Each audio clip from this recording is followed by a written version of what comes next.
একটা মেয়ের কাছে যেখানে তার স্বামীর সম্মান থাকে না, সেখানে সেই মেয়েটারও সম্মান থাকে না, হোক না সেটা তার বাপের বাড়ি। এটাই সত্য, এটাই বাস্তব। যদিও ভিডিওটা নাটকীয়, বলছি এটাই জামাই, সত্য। অনেকদিন তো হলো শ্বশুর বাড়ি বসে বসে খাচ্ছ, নাও বাজারে ব্যাগটা নাও আর বাজারে যাও, বাজার করে নিয়ে আসো। হ্যাঁ মা, যাচ্ছি। তা টাকা পয়সা আছে না দেবো? কম টাকায় আবার সস্তার পচা জিনিসটা তুলে নিয়ে আসো না। এই চলো বাড়ি চলো। মানে তুমি তো বললে কিছুদিন থাকবে এখানে। যেখানে আমার স্বামীর মান সম্মান নেই সেখানে আমি থাকতে চাই না। শোন মা, মায়ের থেকে আপন কেউ হয় না। আর এই যে তুই এত স্বামী স্বামী করছিস, আর এই ভিখিরিদের যত মাথায় তুলবি না তত পেয়ে বসবে, তাই নিজের হাতের মুঠোয় রাখ। ও আমাকে লাথি মারুক আর ঝাঁটাই মারুক সেটা আমি মেনে নেবো, কারণ ও আমার স্বামী।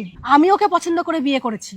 তোমরা আমার সাথে সারা জীবন থাকবে না মা, ও আমার সাথে সারা জীবন থাকবে। আর যে আমার সাথে সারা জীবন থাকবে তার যেখানে কোনো মান সম্মান নেই, কোনো সম্মান নেই, সেই বাড়িতে আমি থাকবো না। ও তো বসেই ছিল, তুমি ওকে ভালো মতন বলতে পারতে, যাও বাবা গিয়ে বাজারটা করে নিয়ে আসো। আর তুমি ওকে যেভাবে কথাটা বললা সেটাই ওকে অপমান করা হলো। আর ওর যেখানে অপমান হবে সেই বাড়িতে আমি থাকবো না।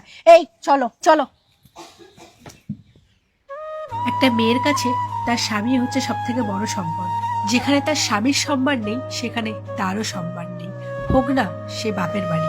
ভিডিওটা কেমন লাগলো অবশ্যই জানাবেন। এটাই বাস্তব। যদি ভালো লাগে ভিডিওটি ভালো লাগলে শেয়ার করে অন্যকে দেখার সুযোগ করে দিয়েন। ধন্যবাদ।